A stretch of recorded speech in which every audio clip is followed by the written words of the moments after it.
आती है प्रस्ताव सदन में और उसके बाद ही ये तय होता है। इसका मतलब ये साफ था कि इनकी मंशा ही नहीं है कि किसी भी प्रकार से जो रिक्शा चलाने वाले लोग, जो नाला साफ करने वाले लोग हैं, जो दिहाड़ी मजदूर है, जो भूमिहीन है, जिसको खाने का ठिकाना नहीं, भीख मांगता है, वो लोग मुख्य धारा में आए। वो लोग, वैसा समाज जो अंतिम पैदान पे खड़ा है, वो आगे आए, सबके साथ बैठे, सब बराबर रहे। ये भाजपा के लोग नहीं चाहते। भाजपा के लोग ये चाहते हैं कि कचरा धोने वाला जिस समाज में आता है, उस जिंदगी भर उसके आने वाली पीढ़ी नाला साफ करे, कचरा धोए। रिक्शा चलाने वाले का बेटा जिंदगी भर उसकी आने वाली पीढ़ी रिक्शा चलाने का काम करे। जो भूमिहीन है उसको जमीन न दो, जो भिखारी है उसको जिंदगी भर भिखारी बना करके रखो। यही भाजपा की असल मानसिकता है। यानी जो चंद लोग हैं, मलाई खाने का अधिकार उन्हीं को है। अपने यहाँ 10-10-12 नौकर रखेंगे, लेकिन उस समाज का नहीं सोचेंगे। हम लोगों ने जाति आधारित करना है। बात ये समझने की जरूरत है, ये है क्या, गिनती क्यों जरूरी है? आखिर क्यों सभी बड़े बड़े समाजवादी नेता समय समय पर जाति आधारित घटना की बातें की? जो महापुरुष रहे, जो हम लोगों के नेता रहे, सब लोगों ने आरक्षण की बात की और उन्हीं तबकों की बात की जो समाज में अंतिम पैदान पे खड़ा है। चाहे दलित हो, आदिवासी हो, पिछड़े हो या कि पिछड़े हो। आज भी समाज में देखिएगा कि भेदभाव होता है। जाति का नाम लेकर के लोग गाली देता है, फल्ला फल्ला फल्ला, क्या क्या लोग नहीं बोलता। आज भी देखिएगा इस तरह की चीजें। दलित का लड़का का बेटा का अगर शादी हो रहा है तो घोड़ी पे नहीं बैठेगा, मंदिर में पूजा नहीं करेगा, क्या व्यवस्था है। लेकिन आज इस बात की जरूरत है कि गिनती क्यों होना। आज जब हम लोग गिनती की बात करते हैं तो लोग बोलते हैं कि ये बांटने का काम कर रहे हैं। राष्ट्रीय जनता दल, लालू जी, तेजस्वी, ये लोग जात को लड़ाना चाहता है। मेरा सवाल है, जो लोग हम पे सवाल खड़ा करते हैं, हम उनसे पूछना चाहते हैं। कोई लोग नाम लिखते हैं, अपने नाम के आगे सरनेम बोला जाता है। कोई लोग मिश्रा लिखता है, कोई लोग तिवारी लिखता है, कोई लोग यादव लिखता है, कोई लोग सिंह लिखता है, कोई लोग श्रीवास्तव लिखता है, कोई लोग पाल लिखता है, कोई लोग दास लिखता है, कोई लोग कुशवाहा लिखता है। ये क्या तेजस्वी ने, लालू जी और राष्ट्रीय जनता दल ने बनाया? पहले से ही बांटने का काम किसने किया? किसने यादव बनाया, किसने मिश्रा बनाया, किसने दास बनाया, किसने कुशवाहा बनाया? हम तो वो बात कर रहे हैं, चाहे सिंह हो, चाहे श्रीवास्तव हो, चाहे पाल हो, दास हो, यादव हो, चाहे स्वर्ण जाति के लोग हो, पिछड़ी जाति के लोग हो, अति पिछड़ी जाति के लोग हो, दलित हो, आज उनकी स्थिति क्या है जरा ये पता करो। ये पता करो कि गरीबी सबसे ज्यादा किस जाति में है। चाहे जिस जाति में गरीबी है, गरीबी हमारा दुश्मन है, उसको मिटाने का काम करो। नहीं तो हम लोग चाहते हैं कितना दूर तक पटना जैसा शहर में रात रात भर हम शहरी विकास मंत्री को तो रिक्शा चलाने वाले दूसरा जिला से आया हुआ है, चारा नहीं है, कोई कमाई नहीं है, नौकरी नहीं है बिहार में, दिन रात मजदूरी करता है, लेकिन फिर भी जो है उधार नहीं दे पाता। फुटपाथ पे सोता, कहीं चले जाइए, यहाँ ऑफिस के बाहर चले जाइए, पूरा रोड पर फुटपाथ पे गरीब सोता, स्टेशन चले जाइए, कहीं चले जाइएगा आप, चाहे गांधी मैदान के पूरा सर्किल घूम लीजिए, सब किनारे किनारे वही लोग बेचारा, ठेला वाला, टेम्पो वाला, सब लोग सोता। कौन जाति के हैं भाई, कौन जाति के हैं? हम तो बस यही ना पता करना चाहते हैं कि चाहे कोई जाति में अगर गरीबी है, उस गरीबी को हम लोग खत्म करें और गिनती होगा तब न स्थिति पता चलेगा। देश में कितने राज्य हैं, राज्यों में कितने जिले हैं, अब हर सरकार जो पेड़ का गिनती करता है, बाघ का गिनती करता है, बिल्ली का गिनती करता है, मगरमच्छ का गिनती करता है। आखिर क्यों? कि भाई कोई चीज महत्वपूर्ण चीज है, विलुप्त ना हो जाए। बाघ जो है, आने वाले समय में बाघ गायब ना हो जाए इस संसार से, तो उसको प्रिजर्व करके हम लोग रखे, बचा करके रखे। कई पक्षियों को नियम लगाया कि पक्षी आप नहीं खा सकते, इनलीगल है, नहीं तो विलुप्त हो जाएगा, संसार से गायब हो जाएगा। पेड़ पौधा की संख्या बढ़ी रहेगी, बढ़ेगी, तो एनवायरमेंट अच्छा रहेगा, प्रकृति का बैलेंस सही रहेगा। लेकिन इंसान का जो इम्बैलेंस है वो कैसे सुधरेगा? तो जब तक गिनती नहीं होगा, जब तक पता नहीं चलेगा कि भाई गरीबी कौन है, गरीब कौन है, उसकी पढ़ाई लिखाई क्या हो, उसके पास अपना घर है कि नहीं है, उसको अपना नौकरी है कि नहीं है, तब तक कैसे पता चलेगा? इसीलिए हम लोगों की मांग रही, लालू जी की मांग रही कि भाई किसी भी कीमत पर हम लोग जो है गिनती कराएंगे, कौन जाति के कितने लोग हैं और उनकी स्थिति क्या है, उसी हिसाब से सरकार में जो लोग बैठेगा वो उसी हिसाब से उनके लिए योजना लाएगा, ताकि उनको मदद करे, उनको उठाने का काम करे। आज बजट बनता है, 2-2 लाख करोड़ के ऊपर का बजट चला गया है, उसमें से गरीब को क्या खर्च कितना पहुंच रहा, कितना मिल रहा है? अरे चौधरी जी ने कहा कि दलितों का जो है स्कॉलरशिप जो है खत्म कर दिया गया, छात्रवृत्ति खत्म कर दी गई, अति पिछड़ों का छात्रवृत्ति खत्म कर दिया गया। तो बात यह है हम लोगों को समझने की, जो सदियों से जो हम लोगों को गुलाम बनाए हुए हैं, जो मानसिक गुलामी देते हैं, आज उन्हीं लोगों को पीड़ा है कि भाई गिनती हो जाएगी तो सच्चाई सामने आ जाएगा।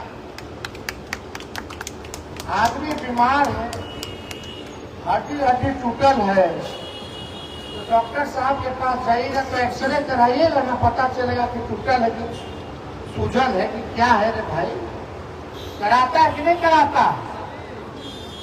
तो वही ना बीमारी जो हम लोगों में है, जो गरीबी, उसका सच्चाई पता कराने का एक्सरे मशीन है जातीय जनगणना। जब तक बीमारी का पता नहीं चलेगा, तब तक कैसे काम होगा, कैसे स्वस्थ रहेगा लोग, है कि नहीं? पेट में दर्द है, दे दीजिएगा सर दर्द का दवा, तो काम चलेगा। इसमें बुझा जाएगा कि भाई पेट में किसको दर्द है, कौन लंगड़ा रहा है, किसको जो है दिल का दिक्कत है, किसको लीवर का दिक्कत है, किसको फेफड़ा का दिक्कत है, इसमें सब बुझा जाएगा। इसीलिए हम लोगों ने देश में पहला ऐसा राज्य बना बिहार, जब हम 17 महीने उप मुख्यमंत्री रहे, तो हम लोगों की लड़ाई थी, लालू जी सड़क से लेकर संसद तक चढ़े, और हमको जब मौका मिला तो हम लोगों ने सबसे पहले बिहार में सरकार बनते ही जाति आधारित गणना हम लोगों ने कराने का काम किया।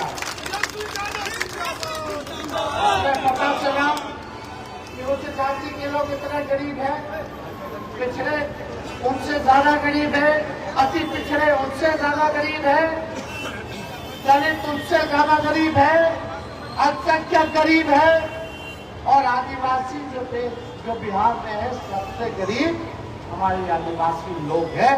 ये सारा सच्चाई जो है उसमें पता चला। उसमें ये भी पता चला कौन लोग भूमिहीन है, कौन लोग बेरोजगार है, कौन लोग भीख मांगता है, कौन समाज का है।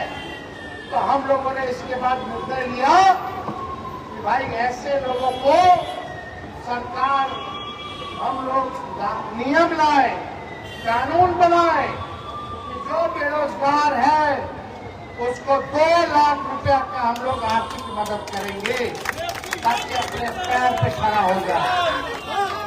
जिसके पास जमीन नहीं है उसको 1 लाख रुपया देंगे, और जिसके पास घर नहीं है बनाने का जमीन पर उसको 1,20,000 रुपया हम लोग दिलवाने का काम करेंगे, ताकि उन लोगों के पास काम हो और अपना छत हो, ताकि वो लोग आगे बढ़े।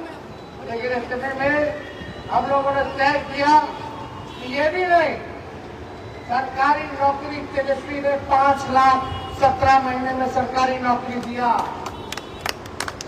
उसमें मान लीजिए आरक्षण पहले नहीं था उतनी सीमा नहीं थी, 50 के अंतर था, तो फायदा उतना हुआ। फिर हम लोगों ने तय किया और बहाली निकलेगी, 3 लाख और प्रक्रिया अधिक कराए, उस नौकरी को और बढ़ाए, और 3 लाख यानी 8 लाख लोग को नौकरी देंगे। तो 3 लाख को और बढ़ाए, और उसमें हम लोगों ने तय किया कि भाई हम लोग आरक्षण को बढ़ा दें, क्योंकि जिसकी जितनी आबादी, जिसकी जितनी संख्या भारी, उसी हिसाब से उनको उनका अधिकार सम्मान मिलना चाहिए। तो हम लोगों ने 50 से जो नीचे था उसको 65% कर दिया, और 10% जो EWS का जो था उसको एज इट इज रखा, ताकि जो भी सरकारी नौकरी होगी तो समझो 65 किसी भी जो लोग हैं उनको पूरा नौकरी मिले, जो समाज के हाथ से। लेकिन इतने में हमारे चाचा जी पलट गए। हम लोग नौकरी दे रहे थे, मानदेय बढ़ा रहे थे, जाति आधारित गणना करा रहे थे, आरक्षण बढ़ा रहे थे, सारा काम कर रहे थे, लेकिन वो पलट गए।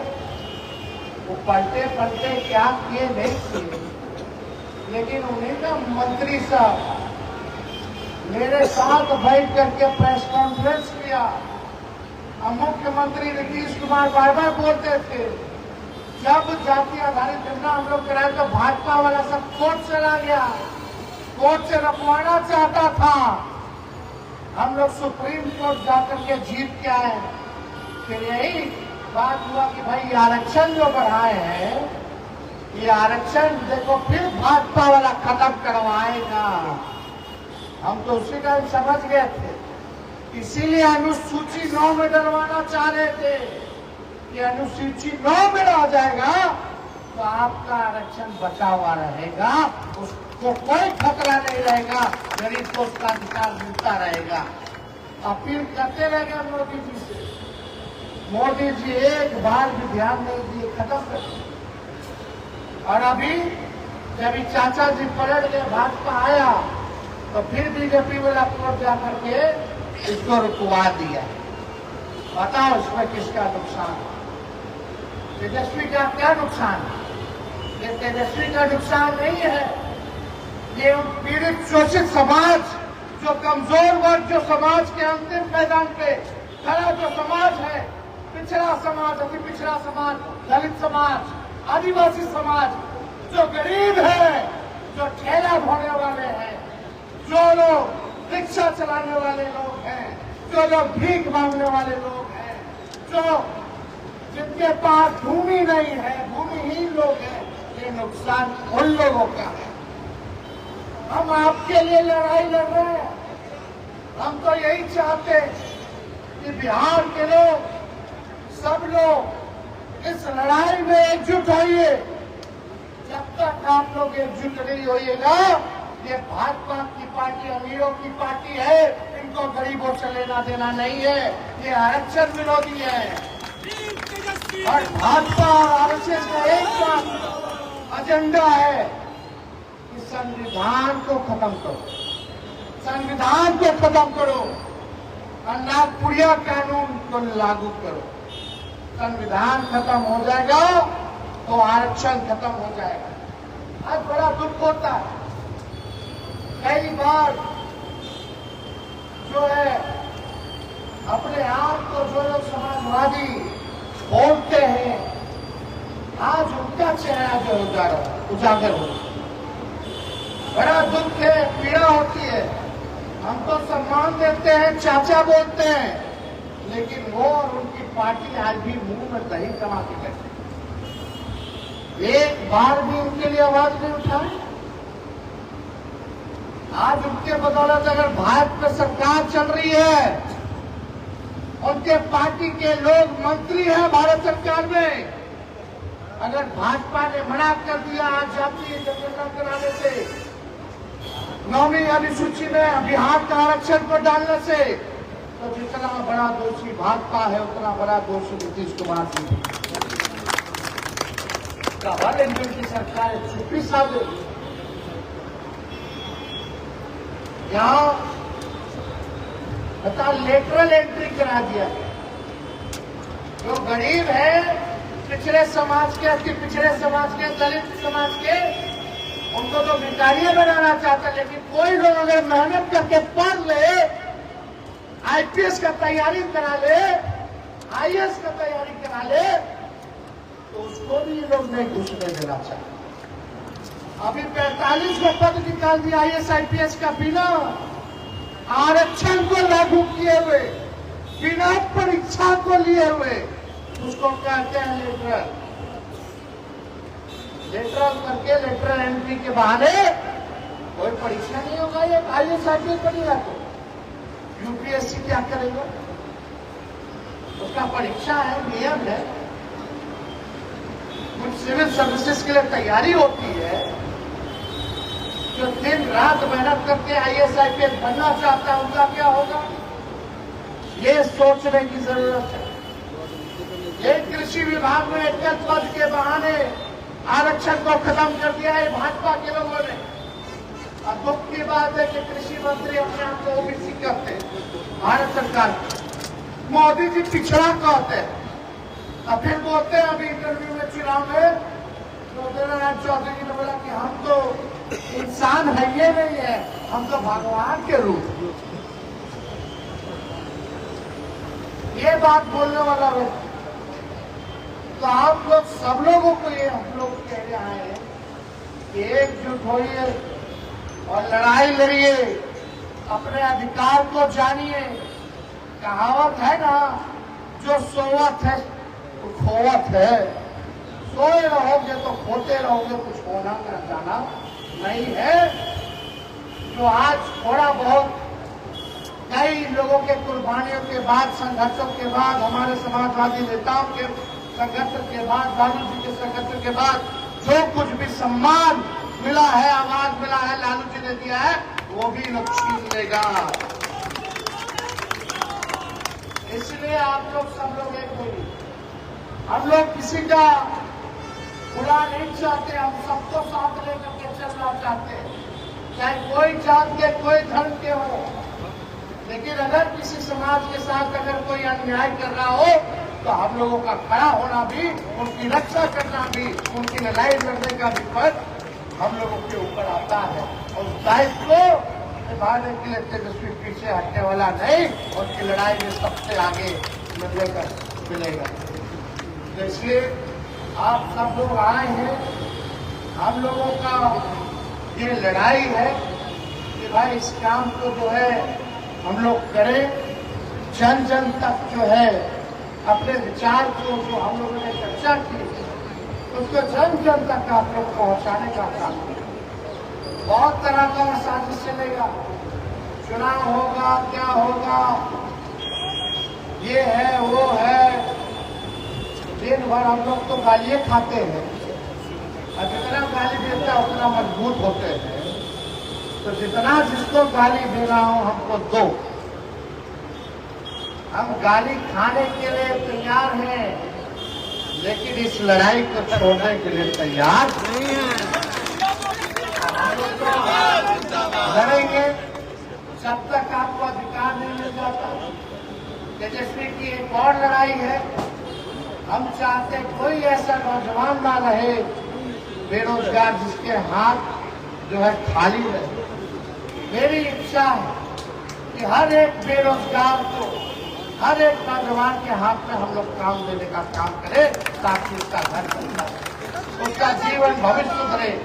ये बेरोजगारी की लड़ाई जो है ये भी साथ साथ हम लोग जो है लड़ाई लड़ने का काम करें।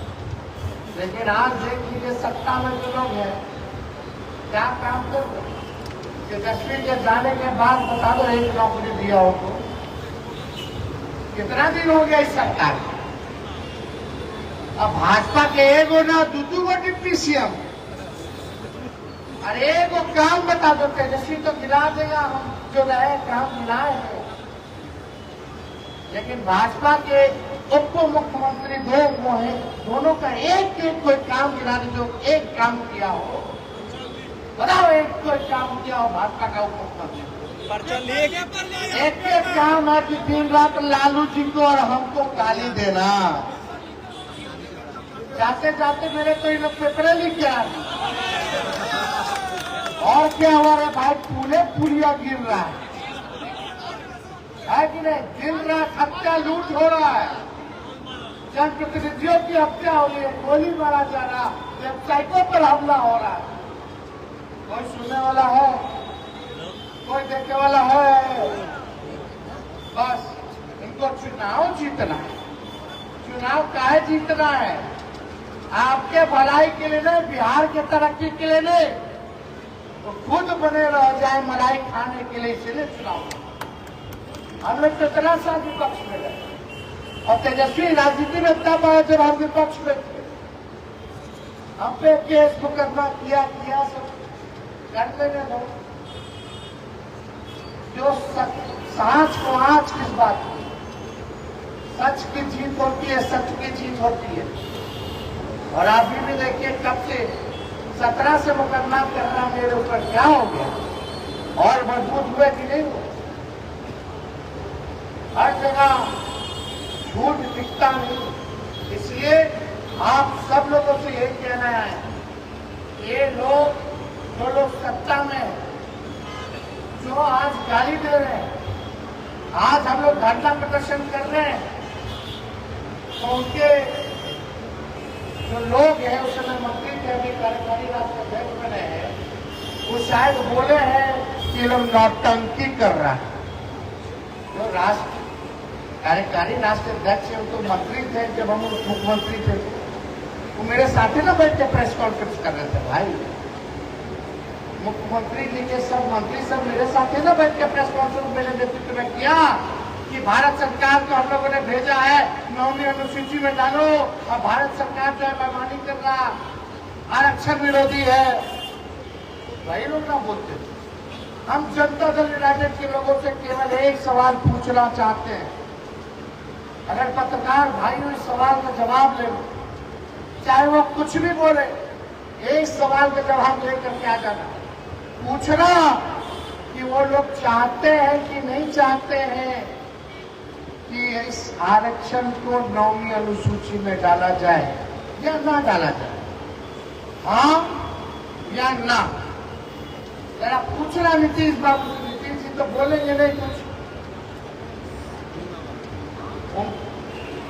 उनका तो अब बिहार से चल नहीं रहा, जो उनके पास आस पास सबसे बेचा सब बैठा हुआ है, वही बिहार चला रहा है, वही दिन रात पुल गिरा रहा है, पुलिया गिरा रहा है, ट्रेन के एक्सीडेंट करा रहा है, पेपर लीक करा रहा है। बिहार तो इसे चल रहा है, लेकिन उन नेताओं से पूछो जो लोग एरिया लगा करके गाली देते हैं, दिन भर विकास मॉडल की दुआई देते हैं बिहार में, उनसे पूछो अनुसूची 9 में शामिल होना चाहिए कि नहीं होना चाहिए। और जब तेजस्वी जी प्रेस कॉन्फ्रेंस कर रहे थे सचिवालय में मंत्रिमंडल में, तो आप प्रेस कॉन्फ्रेंस में आप भी बैठ के बोले थे कि नहीं बोले थे? और अब क्या चाहते हैं, हाँ या ना? क्या जनता दल यूनाइटेड के लोग इस सवाल का जवाब दे सकते हैं? अगर हाँ, तो तुम तो भारत सरकार में भी हो, बिहार सरकार में भी हो, तुमको मांग क्या करना है? तुमको तो करना है। अभी तो नरेंद्र मोदी जी के नक्की तो वही ना दबाए हुए हैं तो आने के लिए, वो हट जाएंगे तो भारत सरकार गिर ना जाएगा। तो काहे नहीं दिलवा देते हैं भाई? भारत सरकार नहीं बनी, मोदी जी फिर तीसरा बार बने प्रधानमंत्री, बोल रहे थे कि बिहार को नहीं देंगे विशेष राज्य का दर्जा। अरे बोले कि नहीं बोले? हाँ, बोले। पार्लियामेंट में बोले कि नहीं बोले? बोलते हैं। कैसे मुख्यमंत्री है? 3 बार से प्रधानमंत्री नरेंद्र मोदी बन रहे और तीनों बार बिहार और गरीब सब लोगों की भूमिका है। पूरे बिहार की भूमिका है उनको प्रधानमंत्री बनाने में। लेकिन पूछो बिहार को क्या मिला है भाई? विशेष राज्य का दर्जा भी मना कर दिया, 9वीं अनुसूची में भी नहीं डालेंगे, आरक्षण को भी खत्म करेंगे, अल्पसंख्यकों पर वक्फ बोर्ड का कानून ला करके तरह तरह का जुर्म ढाया जा रहा है। लेकिन मुख्यमंत्री इसमें भी चुप रहेंगे। खाली चुप रहने के लिए मुख्यमंत्री बनाया गया कि काम करने के लिए बनाया? मुख्यमंत्री राज्य का नेता होता है और राज्य के नेता से पूछो कि इस पे आपकी प्रतिक्रिया क्या है, राय क्या है। अगर नहीं दे सकता तो किस बात का नेता? ये जवाब देना चाहिए। क्या राय है अगर नीतीश कुमार जी में हिम्मत, क्या प्रेस कॉन्फ्रेंस बुला करके या जनता से संवाद करके वो मोदी जी को कहेंगे कि अनुसूची 9 में डालो बिहार का रक्षा? हम भी देखते हैं कौन कितने खाद कितने पानी में है। तो बोले ना बोले, लेकिन इस लड़ाई को किसी भी कीमत पे, चाहे भारत सरकार हो या प्रधानमंत्री को घुटने पर टेकाना पड़े, हम लोग टेकाने का काम करेंगे। लेकिन किसी भी कीमत पर पूरे देश में जातीय जनगणना करवाने का काम करवाएंगे और बिहार के आरक्षण को 9वीं सूची में डालने का काम। लेकिन इसमें बस आप लोगों का साथ चाहिए। हम पूछना चाहते हैं, हाथ उठा के बताइए, आप मिलेगा कि नहीं मिलेगा? लड़ाई लगेगा ना, साथ मिलेगा ना, तो यहीं से हल्ला बोला जाएगा, अपना अधिकार लिया जाएगा। सम्मान की बात है, गरीब की बात है, बिहार की तरक्की की बात है। इसलिए चंद शब्दों के साथ हम अपनी बात को विराम देते हैं। आप सब लोगों को पूरा दिल से धन्यवाद और बधाई देते हैं। जय हिंद, जय बिहार। तेजस्वी यादव जिंदाबाद, तेजस्वी यादव जिंदाबाद, तेजस्वी यादव जिंदाबाद, उसका फोटो दे दो। बांध कीजिए भैया।